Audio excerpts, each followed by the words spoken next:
Sumainyo ang Panginoon. At sumaiyo rin. Ang mabuting balita ng Panginoon ayon kay San Juan. Papuri sa iyo, Panginoon. Noong panahong iyon, itinanong ni Pilato kay Jesus, "Ikaw ba ang hari ng mga Hudyo?"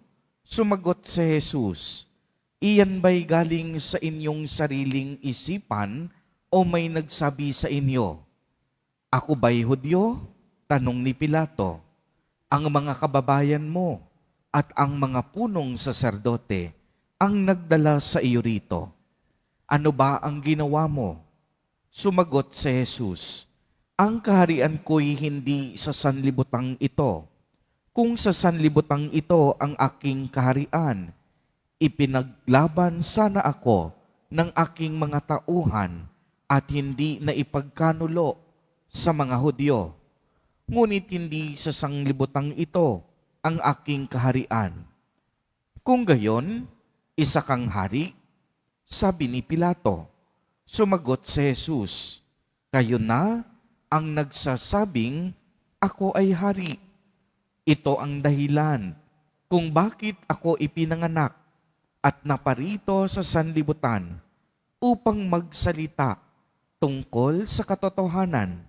Nakikinig sa aking tinig ang sinumang nasa katotohanan." Ang mabuting balita ng Panginoon. Pinupuri ka namin, Panginoong Heso Kristo. Magsaipo muna po ang lahat. Magandang umaga po sa inyong lahat, mga kapatid kay Kristo. Sa lahat po ng ating mga taga-subaybay sa iba't ibang online platforms at sa lahat ng ating mga kadiboto sa iba't ibang panig ng Pilipinas at maging sa buong mundo kung saan tayo ay naaabot ngayon ng ating live streaming. Mapayapang umaga din po sa inyong lahat. Purihin at dakilain natin ang ating Panginoon, ang mahal na poong Jesus Nazareno.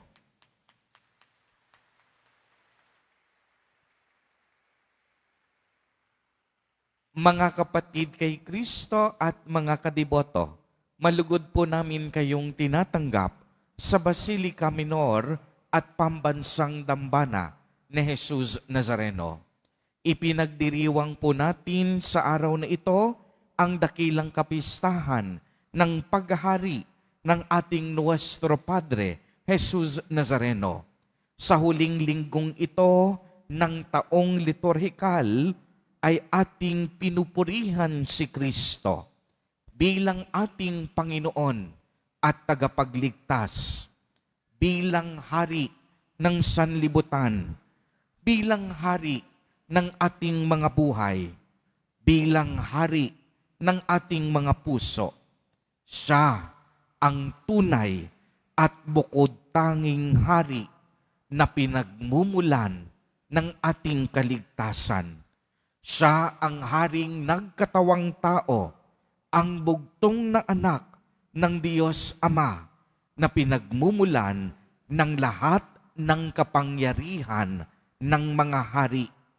Siya ang haring nagmalasakit sa ating lahat, hindi lamang sa mga taong kanyang pinili o hinirang, kung hindi maging sa mga taong naliligaw ng landas, pinahihirapan at biktima ng pang-aapi at karahasan. Kaya palakpakang muli natin ang ating Nuestro Padre Jesus Nazareno, na tunay ngang hari ng buong sanlibutan at hari ng ating puso't mga buhay.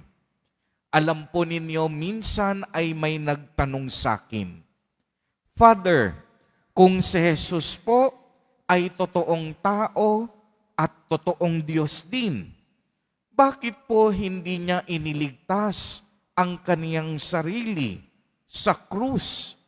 Di po ba't siya ay hari?"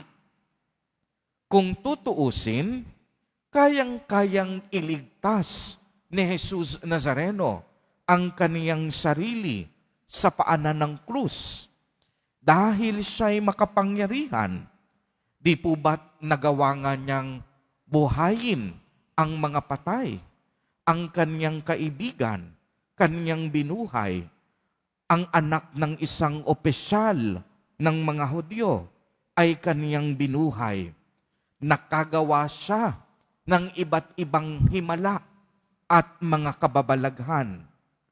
Ngunit ang tanong, bakit tila sa gitna ng krus, hinayaan niya ang kaniyang sarili para alipustahin at insultuhin ng mga taong makasalanan kung siya ay tunay na hari? Bakit nga ba? Dahil si Kristo ay totoong hari. Ang totoong hari, hindi inuuna ang sarili. Ang totoong hari, hindi inililigtas ang kaniyang sarili. Ang totoong hari, nag-aalay ng sarili para sa kaniyang minamahal.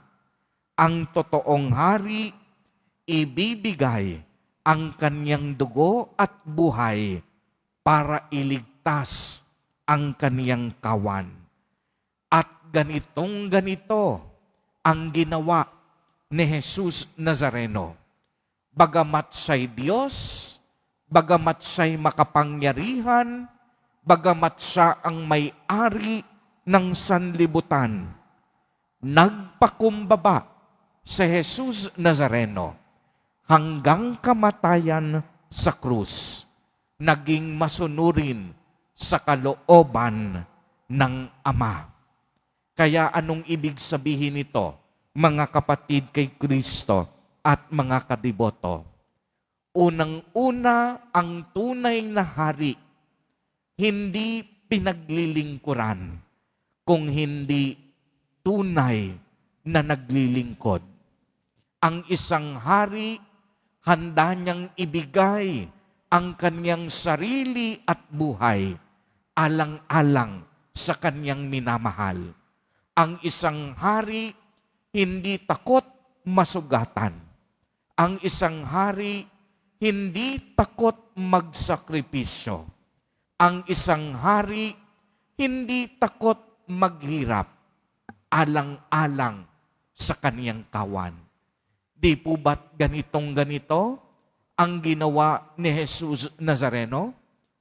Tayo dapat ang nagbubuhat ng krus na sanhi ng ating mga kasalanan.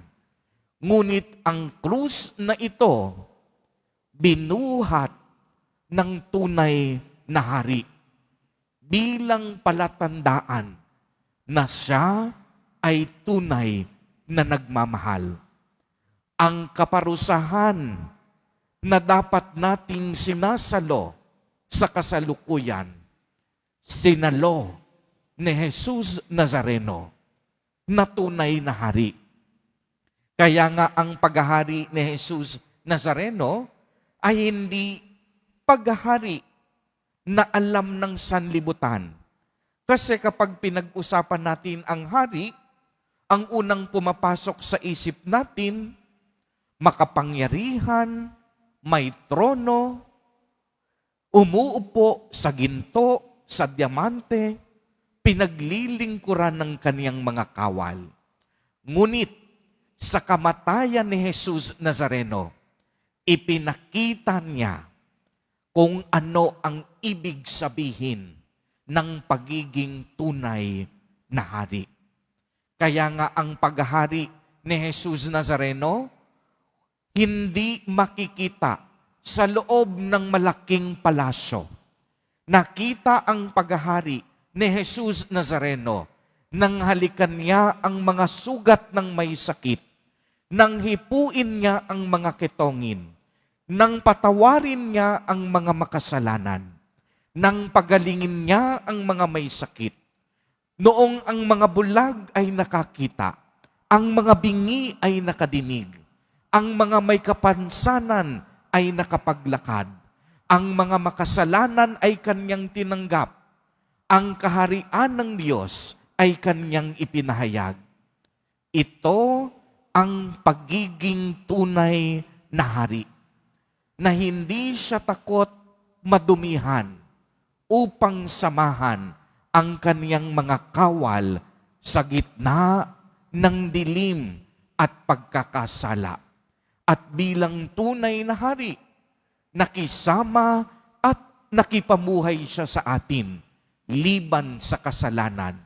Ang isang tunay na hari, mapagkumbaba, mapagmalasakit, at punong-puno ng pagsasakripisyo. Ganito ang paghahari ni Jesus Nazareno.